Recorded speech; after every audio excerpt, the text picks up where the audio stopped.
आज कुछ मुद्दे पर आपसे बात करने के लिए ये प्रेस कॉन्फ्रेंस हम ऑर्गेनाइज किया।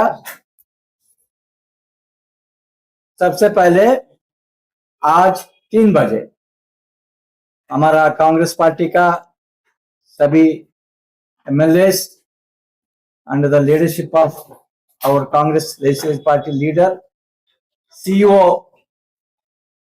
इलेक्शन कमीशन को मिला। हम एक रिक्वेस्ट किया, एसआईआर का जो एन्यूमरेशन फेज 29 जुलाई को खत्म होगा, वो डेडलाइन को 15 डेज एक्सटेंड करने के लिए हमारा रिक्वेस्ट को पूरा जस्टिफिकेशन सीईओ साहब के सामने रखा। अबाउट 1 करोड़ वोटर्स का एन्यूमरेशन फॉर्म डिजिटाइजेशन अभी तक नहीं हुआ।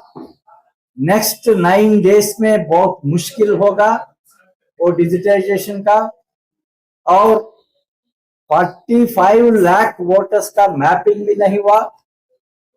सभी नाम एएसडीडी में आ रहा है। जल्दीबाजी में ये काम करे तो क्या होगा, अगस्त 5 जब ड्राफ्ट वोटर लिस्ट पब्लिक के सामने आएगा, बहुत ज्यादा वोटर्स को नोटिस आएगा। वो नोटिस को रेस्पॉन्ड करने का बहुत मुश्किल होता है। इसलिए नोटिस पीरियड के पहले सभी इश्यू सॉर्ट आउट करके ये फेज कंप्लीट करना चाहिए। इसलिए 15 डेज टाइम हम मांगा। और एक इम्पॉर्टेंट मुद्दे हम इलेक्शन कमीशन के सामने रखा। 2003 election commission of India guidelines election CEO के सामने रखा। उसमें वो गाइडलाइंस अभी भी वैलिड है। वो गाइडलाइंस को अभी भी रीइटरेट किया इलेक्शन कमीशन ऑफ इंडिया, मगर अभी तक वो गाइडलाइंस फॉलो नहीं किया। क्या है ये है, जब वोटर लिस्ट रिवीजन होता है तब ग्राम सभा कन्वीन करके वो वोटर लिस्ट में क्या रिवीजन कर रहा है वो ग्राम सभा को इन्फॉर्म करना। ग्राम सभा मेंबर से ग्राम सभा जो हाजिर होंगे उससे सजेशंस लेके, उससे राय लेके वोटर लिस्ट को ट्रांसपेरेंटली अपडेट करना, ये इलेक्शन कमीशन ऑफ इंडिया का गाइडलाइंस है। मगर अभी तक एसआईआर प्रोसेस में ऐसा प्रक्रिया नहीं हुआ। ऐसा प्रक्रिया करना जरूरी है, क्योंकि पूरा ग्राम सभा को मालूम होगा कौन है वो गांव में वोटर है, कौन है एब्सेंट है, कौन है डेड है, कौन है डुप्लीकेट है, कौन है सस्पिशियस है, सभी मालूम होता। इसलिए ये प्रक्रिया ग्राम सभा में करने के लिए हम रिक्वेस्ट किया। दोनों रिक्वेस्ट को सीईओ एक्सेप्ट किया। हम सीईओ को भी थैंक्स कन्वे करना चाहते। पब्लिक का इंटरेस्ट माइंड में रखे सीईओ दोनों रिक्वेस्ट को एक्सेप्ट किया। हमारा सीएलपी लीडर विस्तार रूप से हमारा रिप्रेजेंटेशन क्या है सभी आपके सामने रखेंगे। उसके बाद और एक कुछ और बात मैं रखेंगे। ये पूरा एसआईआर में मैं स्पष्ट रूप से एक बात रखना चाहते। आप एक बार देखिए, जो स्टेट्स में एसआईआर हुआ वो स्टेट का डेटा एक बार देखिए। वो स्टेट का अडल्ट पॉपुलेशन क्या है, एसआईआर होने के बाद कितना वोटर्स का संख्या है, आप देखें तो हर एक स्टेट में बहुत गैप है। अडल्ट पॉपुलेशन और वोटर्स का संख्या में बहुत गैप है। फॉर एग्जाम्पल उत्तर प्रदेश में 2 करोड़ गैप है, वेस्ट बंगाल में 83 लाख गैप है, बिहार में 47 लाख गैप है। दैट मीन्स हर एक स्टेट में जो एसआईआर हुआ वो स्टेट्स में लार्ज नंबर ऑफ वोटर्स को डिसएम्फ्रेंचाइजमेंट हो रहा है। कांग्रेस पार्टी आप सभी को मालूम है, यूनिवर्सल अडल्ट फ्रैंचाइज लाने में कांग्रेस पार्टी संविधान सभा में बहुत कोशिश किया। बाबा साहब अंबेडकर कांग्रेस पार्टी मिलके यूनिवर्सल अडल्ट फ्रैंचाइज लिया। इसलिए कांग्रेस पार्टी ये मुद्दे पर बहुत फोकस रख रहा है हर एक स्टेट में, क्योंकि हर एक वोटर का वोटिंग राइट प्रोटेक्ट करने हम एक रेस्पॉन्सिबिलिटी तरफ लेते हैं। इसलिए एसआईआर के बारे में हम इतना फोकस दे रहा है। फाइनली मैं आपको बहुत खुशी से ये बात रखना चाहते, लास्ट 6 मंथ्स में एसआईआर के मामले में हम क्यों इतना फोकस किया? 2 ऑब्जेक्टिव्स है, 2 लक्ष्य है।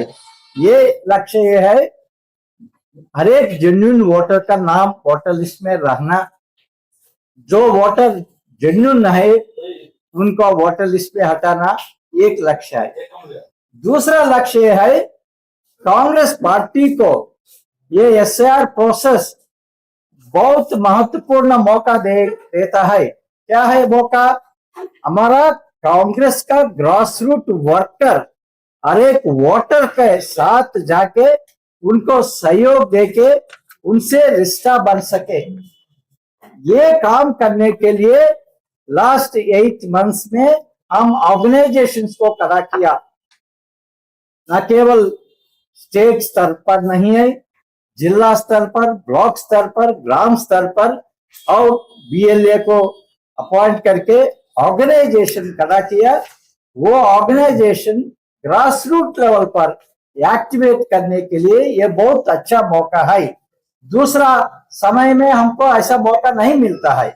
हर एक बूथ में हमारा वर्कर्स को भेजने के लिए, हर एक ब्लॉक में हमारा ब्लॉक प्रेसिडेंट्स को भेजने के लिए हमको मौका नहीं मिलता है। इसलिए ये मौका हम इसलिए यूज किया, इसलिए इतना फोकस किया ताकि हमारा कांग्रेस वर्कर्स को हमारा लोगों के बीच में रिश्ता बनेगा और नेक्स्ट 3 इयर्स में वो रिश्ता स्ट्रेंथन करके हम पब्लिक का बीच में काम करने के लिए हम ये प्लेटफॉर्म तैयार कर रहे। इसलिए हम ये मौका इसलिए भी हम यूज किया।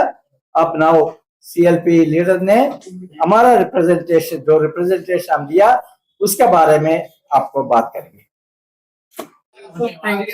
हाँ आपको जो दिया था, दिया ना? हाँ सर दे रहे, आपको दिया सर। हाँ ओके। आप बोर्ड निगम के बारे में, ये बोर्ड निगम के बारे में एक प्रेस रिलीज आप सभी को दिया गया, डिस्ट्रीब्यूट किया गया। ये है, जब मैं झारखंड में आया उसी दिन से ज्यादा कांग्रेस लीडर्स मेरा साथ आके बोर्ड निगम का पोस्ट मांग रहा है, मगर उसी टाइम में पोस्ट नहीं है, वेकेंट। रिसेंटली पोस्ट आ गया, मगर मेरे सामने एक डिसीजन है, क्या पूरा पोस्ट मेरा जॉब में रख के मैं एक एक को डिस्ट्रीब्यूट करना और डेमोक्रेटिक वे फॉलो करके सभी का राय लेके और लोकल लीडर्स, जो लोकल लीडर्स इधर है उनको मालूम होता है कौन है, कई सालों से कांग्रेस पार्टी में सेवा किया, कितना सैक्रिफाइसेस किया, कितना योगदान किया, ये लोगों को मालूम होता है। Like ex Pradesh Congress committee presidents, ex working presidents, क्योंकि ये लोकल लीडर्स है, कई सालों से इधर काम किया, उनको मालूम है कौन कौन को हम ऐसा अपॉर्चुनिटी देना। सीएलपी को मालूम होता है, डिप्टी सीएल को मालूम होता है। मैं एक डिसीजन लिया, एक डेमोक्रेटिक वे में ये बोर्ड निगम का कैंडिडेट्स को आइडेंटिफाई करने के लिए मैं एक लेटर पीसीसी प्रेसिडेंट को लिखा, उसके बारे में एक प्रेस रिलीज भी आपको दिया, एक सिलेक्शन कमेटी को कॉन्स्टिट्यूट किया, उसमें ex presidents of the Pradesh Congress committee, CLP, deputy CLP, ex working president रहेगा, पीसीसी प्रेसिडेंट उनको कन्वीनर रहेगा।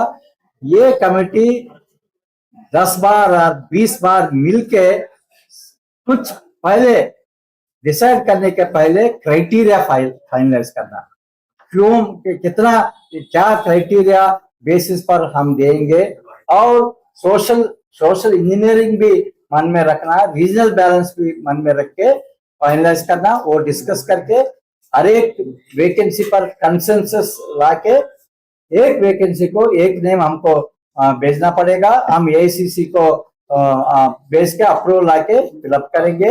हम ये इंस्ट्रक्शंस दिया, मेरा उम्मीद है विद इन 2 वीक्स ये लोग बैठ के जो रेस्पॉन्सिबिलिटी उनका दिया गया, जो ट्रस्ट मैं उनका दिया, मेरा होप है वो ट्रस्ट वो निभाएंगे। वो क्राइटेरिया दैट्स व्हाट, वो क्राइटेरिया फाइनलाइज करना, क्या हम मैं बात करना चाहते हैं, ये है हाँ एसआईआर प्रक्रिया हम यूज करके पूरा कांग्रेस वर्कर्स को फील्ड तक जाने के लिए हम कोशिश किया, और जब ड्राफ्ट वोटर लिस्ट पब्लिश होगा, whether that is August 5th or August 20th, depending on the decision, it is likely to be in the middle of August. From that point, हमारा Congress missionary Congress workers 300 times तेज से काम करना पड़ेगा, क्योंकि ये enumeration phase है। ये एन्यूमरेशन फेज में बीएलओस का सहयोग मिलेगा और एडमिनिस्ट्रेशन का सहयोग मिलेगा। जब हर एक बूथ में 100, 200, 300 वोटर्स को नोटिस आते हैं, वो नोटिस पर रिस्पॉन्स देने का रेस्पॉन्सिबिलिटी वोटर्स को होता है। इसलिए हमारा वर्कर्स बहुत तेज से बहुत मेहनत रख के हर एक वोटर को सपोर्ट देना पड़ेगा। इसलिए हम ये ड्राफ्ट वोटर लिस्ट पब्लिश होने के बाद हर एक नोटिस को कैसा रेस्पॉन्ड करना, ये सभी चीजें पर हम सभी हमारा असेंबली सेक्रेटरीज और वाइस प्रेसिडेंट डीसीसीज और सभी ब्लॉक प्रेसिडेंट्स को अच्छी तरह ट्रेनिंग देके हर एक वोटर्स को हम सपोर्ट करने के लिए हम ऑर्गेनाइजेशन को तैयार कर रहे हैं। ये बात है। दूसरा बात यह है, नेक्स्ट 2-3 इयर्स में हमारा फोकस पब्लिक इश्यूज पर होगा। ऑर्गेनाइजेशंस को हम बिल्ड किया, मगर केवल ऑर्गेनाइजेशन से लोगों को फायदा नहीं मिलेगा। ऑर्गेनाइजेशंस पब्लिक इश्यूज टेकअप करके पब्लिक का इश्यूज पर काम करना पड़ेगा। इसलिए आपको अगले दिनों में आपको ये नजर आएगा, कांग्रेस पार्टी कुछ इश्यूज लेके काम शुरू करेंगे, कुछ लोक संवाद हम ऑर्गेनाइज करेंगे। हम कुछ इश्यूज लेके ऐसा संवाद हम प्लान करके पब्लिक में ये रिश्ता बनने के लिए कांग्रेस पार्टी तैयार कर रही है। नाउ आप क्वेश्चंस पूछ कर। 2 सवाल है। वोट का अधिकार कांग्रेस के नजर में, जनता की नजर में, देश की नजर में सबसे बड़ा अधिकार है। और जैसा प्रभारी महोदय ने कहा कि देश के आजादी के बाद कांग्रेस ने, बाबा साहब ने, पंडित नेहरू ने बड़े संघर्ष करके एक एक व्यक्ति को वोट का अधिकार दिया। अमेरिका जैसा देश जो अपने को शक्तिशाली देश कहता है, दुनिया में अपने आप को विकसित देश कहता है, वो भी आजाद हुआ 1776 को। उसने सबको वोट का अधिकार नहीं दिया। वहां गोरे काले का विभेद था। कालों को तो 189 वर्ष तक 189 ईयर्स तक स्ट्रगल करना पड़ा, संघर्ष करना पड़ा, तब उन्हें वोट का अधिकार मिला। महिलाओं को भी वहां वोट 144 वर्ष बाद 1920 यानी 1920 को वोट का अधिकार मिला। हम जैसे लोग, भारतवासी लोग सौभाग्यशाली थे कि पंडित नेहरू और कांग्रेस का शासन था, बाबा साहब के हाथ में संविधान लिखने का मौका मिला था, सबको वोट का अधिकार दिया। अगर आज मोदी जी उस समय हो जाते और अमित शाह हो जाते तो मैं दावे के साथ कहता हूं कि ये तानाशाह हम सबको वोट का अधिकार नहीं देती। तो बड़ी मुश्किल से ये वोट का अधिकार मिला है। इसीलिए कांग्रेस ने कमर कसा है कि इस वोट के अधिकार की हम रक्षा करें, और इसीलिए इतनी सघन चिंता, इतनी गंभीर चिंता और इतना वक्त हम सब इस वोट के अधिकार में लगाए। अभी हम सबों ने एक मेमोरेंडम अपने आदरणीय प्रभारी महोदय के नेतृत्व में सीओ के पास दिया है, और उसमें हम सबों ने कहा कि भाई आप 15 दिन का और समय दें ताकि एक भी वोटर यह जो डिजिटाइजेशन है उससे वंचित ना हो, अपने नाम को अंकित कराने में छूट ना जाए, क्योंकि अभी वर्षा का समय है, खेती प्रधान है, 80% लोग यह कृषि पर निर्भर करते हैं, प्रवासी मजदूरों की संख्या काफी अधिक है, कई विषय है, शहरी क्षेत्र में भी वोटर का इधर उधर वितरण हुआ है। इन तमाम चीजों को ध्यान में रखते हुए हमने 3-4 कारण उनको बताया कि अभी 9 विधानसभा ऐसे हैं जिन विधानसभाओं में 50% से कम डिजिटाइजेशन हुआ है। 21 विधानसभा ऐसे हैं जहां 60% से कम डिजिटाइजेशन हुआ है। तो ऐसे में से लोग वोट से छूट जाएंगे, अपने एनोमिनेशन फॉर्म भरने में, गन्ना विपत्र भरने में छूट जाएंगे। इसलिए आप 15 दिन का समय दीजिए। उन्होंने इस पर सहमति जताई है और कहा कि जल्दी इस पर हम विचार करेंगे। पार्टी ने हृदय से उन्हें धन्यवाद दिया है। दूसरा, जो कि भाई जिन लोगों के नाम आएंगे, चाहे वो ASDD में हो या फिर कुछ कारणों से त्रुटिपूर्ण हो, ऐसे लोग जान कैसे पाए? तो जो गाइडलाइन है, आज फॉर गाइडलाइन 2003 के चुनाव आयोग को जो गाइडलाइन है, ग्राम सभा में उसको रखा जाए, और उन्होंने इस पर भी सहमति जताई कि इसे भी हम ग्राम सभा में रखेंगे। तीसरा, अब भी 1000 में से ऐसे 10 लोग हैं जिन्हें गन्ना विपत्र यानी कह सकते हैं कि एनोमिनेशन फॉर्म, जिसे कि देहाती भाषा में SIR फॉर्म कहते हैं, वो उनके हाथ नहीं लगा है। उन्होंने कहा कि ये जो ERO है उनके पास उनके सारे लिस्ट है, अगर ऐसे छूटे होंगे तो वो वहां से उन्हें उपलब्ध कराएंगे, या डायरेक्शन भी सभी उपायुक्तों को देने का उन्होंने सहमति जताया है। तो जो तमाम चीजें हैं बड़े विस्तार से हम सबों ने उस पर बात की है। सारे विधायक थे, माननीय प्रभारी महोदय थे, और सबने मिलकर उनके सामने रखा है। उन्होंने हमारे विचारों को गहनता से, गंभीरता से लिया है, और हमें विश्वास है कि यह कदम जो कांग्रेस पार्टी ने उठाया है राज्य के तमाम वोटरों को सहूलियत देगा, एक एक वोटर की शक्ति को, अधिकार को बचाने में मदद करेगा। और 15 अगस्त को ग्राम सभा होगा। ये सारे चीज पारदर्शी तरीके से, बिल्कुल एक एक लोग एक एक चीजों से वाकिफ हो सकेंगे, और यह कदम झारखंड के लिए लाभकारी होगा। यह हम सबका विषय है। आप सबको धन्यवाद। और